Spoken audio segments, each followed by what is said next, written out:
অত্যন্ত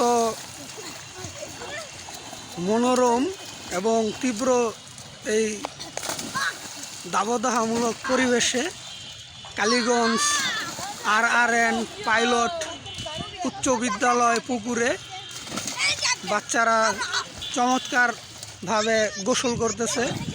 দেখে আসলে খুবই ভালো লাগলো এবং ছোটোবেলার কথা মনে পড়ে গেল। এই কালীগঞ্জ RRN পাইলট সরকারি উচ্চ বিদ্যালয়ে আমি ওই স্কুলের একজন স্টুডেন্ট ছিলাম। তো বাচ্চারা চমৎকারভাবে এখানে গোসল করতেছে।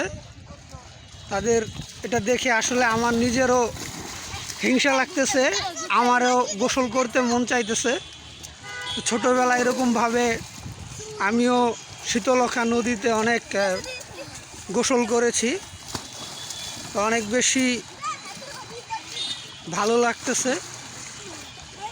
ধন্যবাদ সকলকে আমার এই ভিডিওটি দেখার জন্য এবং বেশি বেশি করে আপনাদের কাছ থেকে লাইক শেয়ার আশা করতেছি।